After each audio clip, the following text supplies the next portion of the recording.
Now again, I'm saying this for the 100th time, I'm not the best at graffiti, and the only reason why I'm taking my time to actually do this letter for you is not to showcase how good I am, but just to show you how letters can transform. So just keep that in mind when you're watching this. Don't watch it with the highest expectation to be able to become like a graffiti master or something overnight, because that's not going to happen, and it is definitely not going to happen because you're listening to me. This is merely just a quick lesson in certain things that I've learned. Alright, so I got my basic outline done of the letter that I came up with. And you're going to want to wait before you start erasing. I'm just a little impatient, and impatience usually leads to bad things happening, such as you're going to get streaks and stuff and smudges. But I generally think that if you're working quickly and you're working for yourself, who cares? So I don't wait. Alright, so here's my weird letter, and I'm just going to fill in a quick 3D.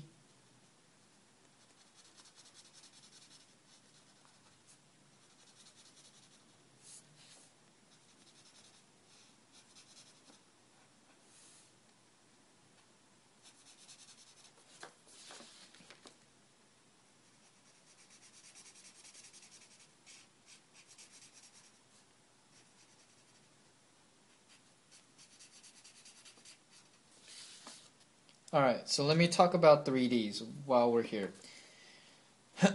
Alright, so you got several different types of 3Ds. I would say the most common ones in graffiti would have to be, I guess you call it like a vanishing point 3D. So let's say this is our vanishing point. We would have all of our lines kind of coming down this way and connecting to that, or at least moving towards that at a distance that you want. So this is really common for like text, I would say, that's supposed to be kind of coming out at you, which is cool. I don't really like using this one as much because it kind of makes your piece look kind of distorted. But if that's the look you're going for, that's totally cool. And the thing is, usually your fills have to be, your 3D fill has to be thicker than your letters, so just keep that in mind. Don't do like a skinny little 3D that's like this wide, on your letters, because this thickness should be thicker than the thinnest point, so around right here. So make it at least this big, you know what I mean? Or else it's just going to look weird. You could do it to make your piece look different. Like I said, there's no set rules, but yeah, it just might look odd. Another common type of 3D, which I use a lot, and I guess subway riders use a lot, is just have it vanishing off to the side. I do this because it's quick and easy. Quick and dirty graffiti. You want to lay an accurate 3D down, this is the most accurate and I would say the fastest. All you do is, boom, you create lines to the side. Boom, boom, boom, boom, boom. Why do I like this? Because sometimes, like let's say the bottom here, this is going to go all the way. You don't have to worry about this line, this line, this line, this line. You just color this whole bad boy and you're done. And then depending on how wide you want your 3D, boom, just have it, coming out roughly or whatever. Then you just color in the 3D, be done with it, right? So that I would say would be your second type of 3D. And it's one of the more common ones that I use because it's just quick. Don't really have that much time to sit down and paint, so, or draw for that matter. And then the third type I would say is also most common is vanishing point behind or central to the piece. So let's say I have it right here. So all my lines are going to be directed inward towards there. And this is a very common one with, people, or like I guess artists who want to conserve space on the side and just have like collabos, or let's say they have characters next to them, because you can control the amount of 3D that you have around your piece. So it's very good if you already have the outline of your piece done and you don't want to really go beyond that. But what it does is it does hide a lot of the 3D, so just keep that in mind. And yeah, just make sure whatever 3D you do, keep the lines pointing towards somewhere very accurately. If you have this line going off all the way to the side and this line's going up there, then you're having two, focal points and it's not matching up. So if you have to, just put a dot on your piece, with pencil. Or if you're actually painting and you're having a hard time creating 3D, then just put a dot with a different color. Who cares? You could paint over it, It's not going to waste that much paint painting a dot, but it might save your piece looking odd. So, yeah, I'm going to lay a 3D down going this way because I like that kind of 3D. So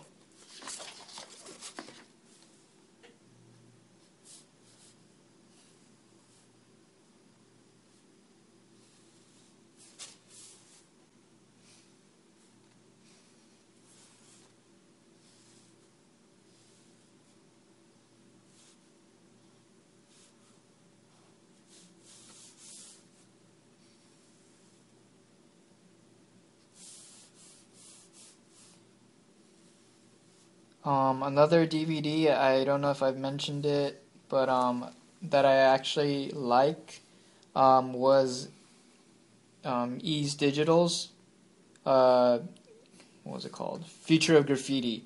Why I like that DVD is not so much that I learned so much from it, but all the lessons that I learned through the internet and all that stuff. He pretty much compacts it into one DVD, so it'll save you a lot of time of trying to go out there and learn everything. He pretty much nails down all the basics and a few advanced techniques all in one.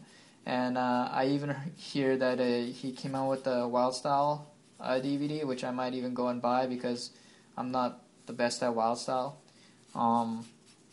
Yeah, so he has a Wild Style technique DVD, which looks pretty good, and he is a really awesome character guy and letter guy, and so I really don't see you wasting your money there. I think it's a good buy.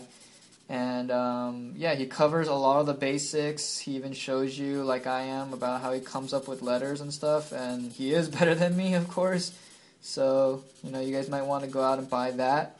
And I thought it was very informative, even though I knew a lot of the information that was in there. It was packaged really nicely and organized quite well.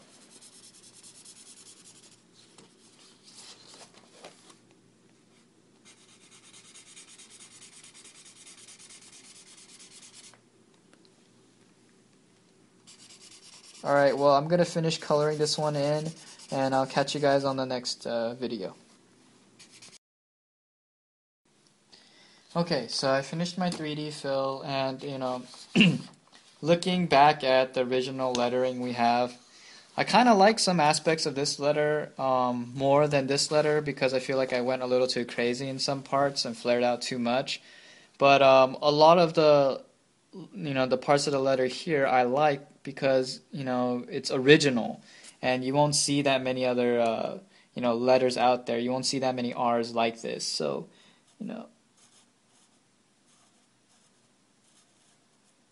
I like letters in that aspect sometimes. They don't necessarily have to be the best, but just the amount of work it takes in creating those letters might make the letter worth it. I didn't really appreciate a lot of the Brazilian style of writing, or the kind of creature writing like Augur has, until I looked and I saw how much effort it takes in terms of creating that kind of creature and creating a letter out of that, because it's pretty hard and it definitely gives your letters more character.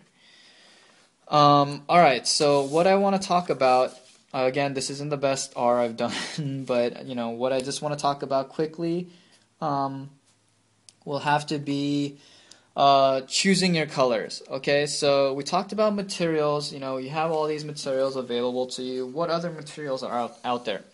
Well, you got airbrush, of course, that's out there. Very interesting effects you can do with that. You know, you can definitely get your fades in there a lot easier and stuff. I don't know how opaque they get, and I don't know how paint markers work over them, so you're going to have to look up some other tutorials on that. But airbrush is definitely an option. I've seen some people even use spray paint. You could definitely do that. I would um, probably aim for a canvas with spray paint. I have used spray paint on canvas, obviously. And another neat trick you can do if you want to use a color, let's say you have a really dope spray paint color, and you know, this weird pink, let's say it's a spray paint can, and you want to use it to paint little designs in your letters. Obviously, spraying your canvas isn't going to do anything except leave a huge puddle of pink. So what you can actually do is just get folded up like magazine or something. You spray the pink onto the magazine so you have a nice little puddle, and you can get a brush and use that color, and it'll be the same color as maybe your background. There's like a little pink fade or something, and that way you can get the exact same color, and you don't have to mess with trying to find a an acrylic paint that matches that.